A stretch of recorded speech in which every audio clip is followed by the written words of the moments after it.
Iné vysvetlenie, prečo nám je filozofia dobrá, si môžeme objasniť mocou príbehu.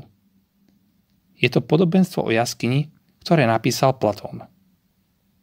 Predstavme si ľudí v podzemnom príbytku, podobnému jaskyni, ktorá má k svetlu otvorený dlhý vchod podĺž celej jaskyne. V tejto jaskyni žijú ľudia od detstva spútaní v nohách a šijách, takže ostávajú stále na tom istom mieste a vidia iba rovno pred seba, pretože putá im bráňa otáčať hlavou. Vysoko a ďaleko vzadu za nimi, za ich chrbtom, horí oheň. Uprostred medzi ohňom a spútanými väzňami vedie hore cesta, pozdĺž ktorej je postavaný múrik na spôsob zábradlia, aké mávajú pred sebou cirkusanti a nad ktorými robia svoje kúsky. Predstavme si ďalej, že pozdĺž tohoto múrika chodia ľudia a nosia všelijaké náradia, ktoré prečnievajú ponad múrik. Podoby ľudí a zvierat z kameňa a dreva. Ľudské výrobky rozličného druhu, pričom pochopiteľne jedni z nosičov hovoria, druhí mlčia. Takíto väzni by mohli vidieť zo sveta len tieto tiene, keby sa mohli medzi sebou zhovárať. Nemyslíte si, že by boli toho názoru, že menami, ktoré dávajú tomu, čo vidia pred sebou, označujú skutočné predmety? Napríklad pes by označovali jeden tieň na stene a váza iný tieň na stene. To isté platí aj o ozvenách, ktoré počujú spoza svojho chrbta.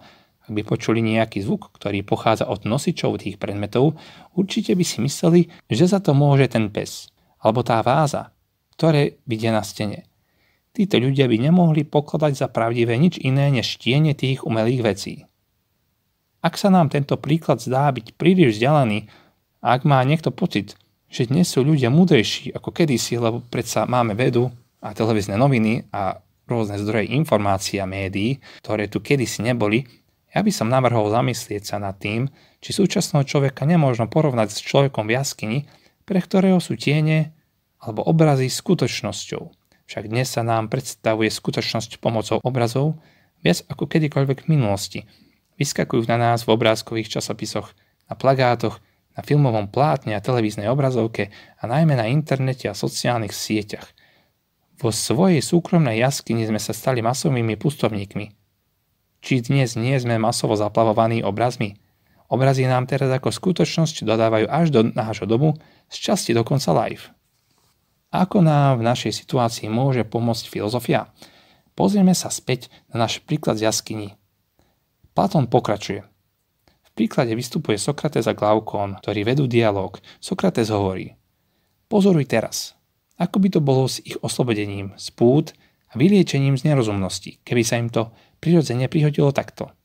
Keby jeden z nich bol zbavený pút a prinútený odrazu stať, otočiť šiju, ísť a pozerať hore do svetla, mohol by to urobiť iba s bolesťou a pre oslepujúci lesk by nebol schopný dívať sa na predmety, ktorých tiene videl vtedy, keď bol ešte väzňom.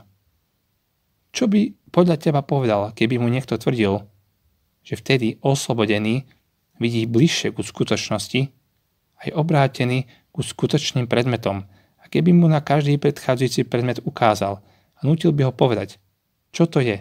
Nemyslí si, že by bol zmetený a domnieval by sa, že predmety vtedy videné v jaskyni sú pravdivejšie ako tie, ktoré mu teraz ukazujú? Glaukón odpovedá: pravdepodobne áno. Sokrates pokračuje: a keby ho nútil pozerať sa do svetla samého, boleli by ho oči? Odvracal by sa a utekal k veciam, na ktoré sa môže pozerať, a bol by presvedčený, že tie sú skutočne jasnejšie ako veci, ktoré sa mu teraz ukazujú? Glaukón odpovedá: tak je.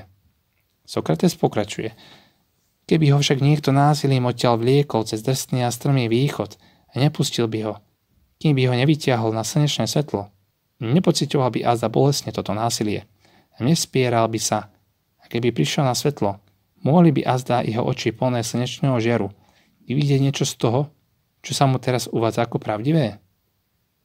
Glaukón hovorí: nie, aspoň nie hneď.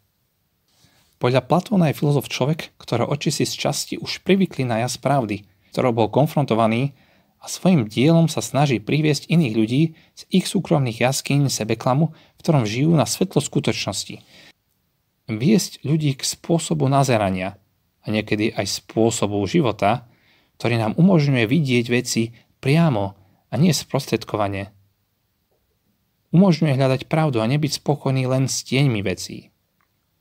Platón si však uvedomuje, že filozof je človek často neprijímaný. Ilustruje nám aj situáciu, v ktorej sa človek vráti zo svetla tam vonku späť do jaskyne a chce svojho spoluväzňa presvedčiť o tom, čo tam vonku je. Snaží sa mu opísať tie predmety, ale je to nesmierne ťažké, pretože jeho bývalý spoluväzeň nepozná predmety a javy, ktoré mu jeho kamarát opisuje. Ako pre nich nájsť tie správne slová? Ako mu vysvetlíme, čo je to trojrozmerný pes, keď v jaskyni videl len dvojrozmerný tieň psa, dokonca len atrapy psa? Je to ako keby človek žil celý život v tme a niekto by k nemu prišiel a snažil sa mu opísať, čo je to svetlo. Pre človeka žijúceho celý život v tme by slovo svetlo nedávalo zmysel, pretože tma je jedinou realitou, s ktorou má skúsenosť a v ktorej žije, tak ako si ryba neuvedomuje, že je mokrá.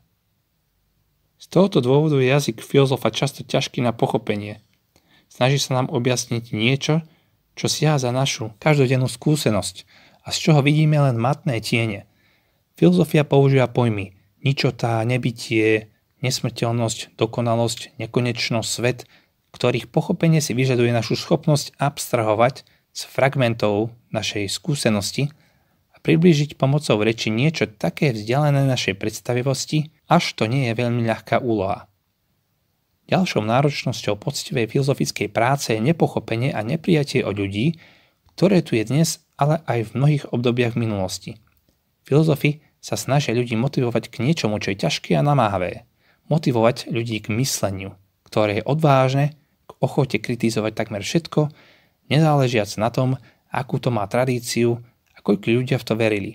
Nie sa čo čudovať, že filozofa ľudia často označujú znakom nepraktického a od života odtrhnutého človeka. Často sa mu vysmievajú a z histórie poznáme aj príklady, kedy filozofov prenasledovali alebo odsúdili na smrť. Sokrates je toho najznámejším príkladom. Aby som zhrnul, na čo nám je filozofia dobrá. Aby sme sa oslobodili z nášho intelektuálneho väzenia, mienenia, predsudkov, odhadov a názorov a mohli hľadať pravdu systematickým spôsobom.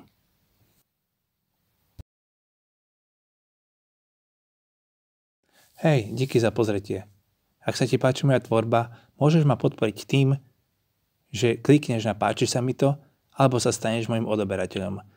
Taktiež mi môžeš prispieť finančným príspevkom na číslo účtu, ktoré nájdeš na stránke www.nacrtdeinfilozofie.sk.